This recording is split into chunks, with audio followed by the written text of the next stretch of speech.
Welcome back, dear seekers. Today's topic may be the most profound and personal we've ever tackled. If you've ever felt weighed down by life, if suffering has wrapped itself around you like a shadow, and you've silently asked, why me? Why this pain? When does it end? But then you're exactly where you need to be right now. In this video, we are going to take a deep dive into 3 of Buddhism's most essential teachings: karma, suffering, and liberation. These aren't abstract ideas for philosophers or monks in caves. They're truths for all of us, for people living ordinary lives, facing real struggles, searching for real peace. What you're about to hear may challenge you. It may also heal you. Because at the heart of these teachings lies a radical message. Your suffering is not meaningless. It has roots. And more importantly, there is a way out. Let's begin by examining karma, the first piece of this triad. As we've explored before, karma is not divine punishment. It's not about blame.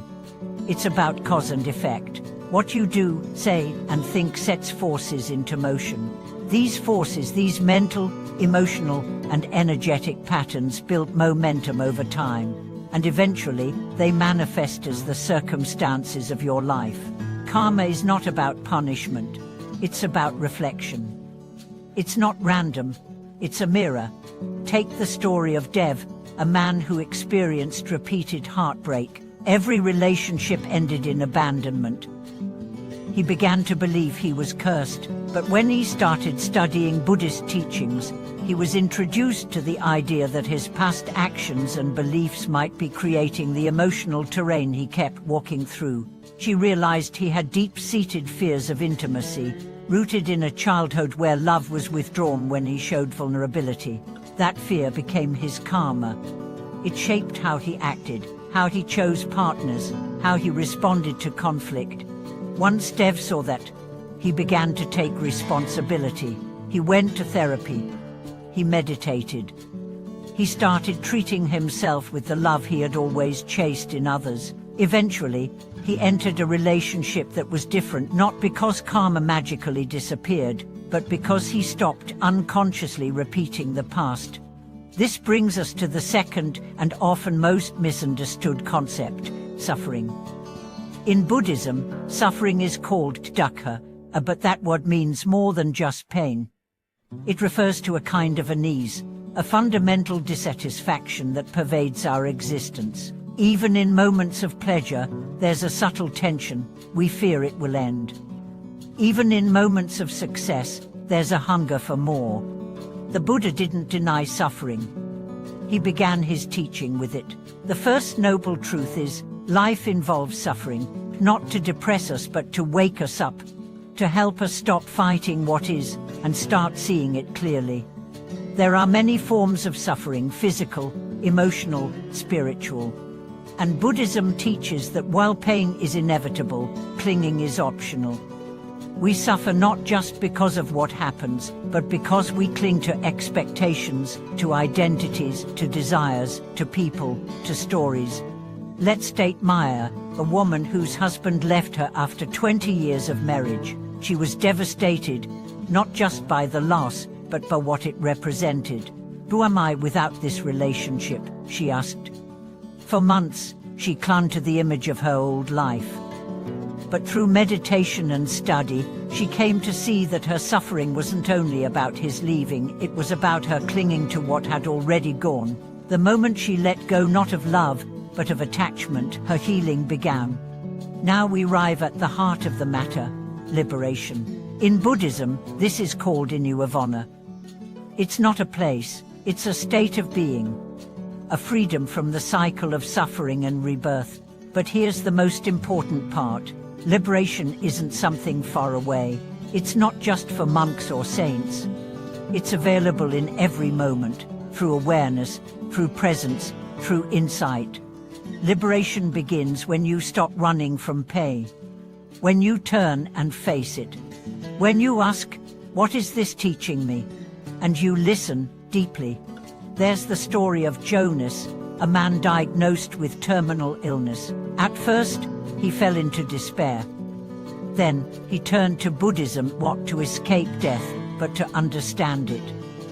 He meditated every day, focusing on impermanence. Slowly, he lost his fear.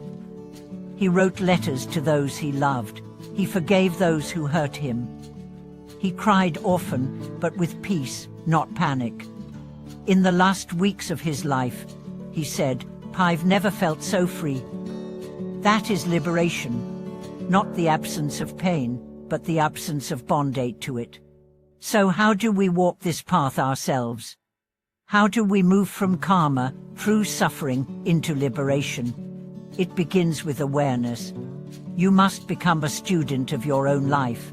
Watch your patterns, your triggers, your stories. Ask yourself, what am I avoiding? What am I clinging to? What keeps repeating? Then comes acceptance. This doesn't mean giving up, it means making peace with what is. You stop fighting reality. You stop demanding that life be different. From that place of peace, transformation becomes possible. Then, action. Small, conscious choices. You meditate, you speak kindly. You forgive, you serve, you breathe, you pause. These actions are your tools. Each one loosens the grip of old karma. Each one cracks the shell of suffering. Each one opens the door to freedom. Let's not pretend it's easy. There will be days you want to give up, days you forget, days you fall back into old patterns. That's okay. The path is not linear. What matters is returning, over and over, returning to presence, to practice, to truth. In my own life, I've known deep suffering. I've carried guilt like a second skin. I've felt the cold hands of anxiety. But I've also known moments of liberation, not because the pain disappeared, but because I stopped identifying with it. I saw it, I held it, and it passed. You can do the same. Not because you're perfect, but because you're present. So today, I invite you to reflect on your own life. What is the karma you've inherited? What are the wounds you're still nursing? What is the freedom you long for? And what small step can you take today to move toward it? It might be a breath, a journal entry, a difficult conversation, a moment of silence. Whatever it is, honor it. That's your path. That's your liberation. If this message spoke to you, share it. Comment below with your reflections. Let's build a community not of perfect people, but of honest ones. People who are walking the path together. And if you want to go deeper, subscribe to the channel, like the video, share it with someone who's hurting. Let's spread light, not just knowledge, but transformation. Until next time, may you see your karma clearly, hold your suffering gently, and walk boldly toward liberation. Your freedom is already inside you, just waiting to be remembered.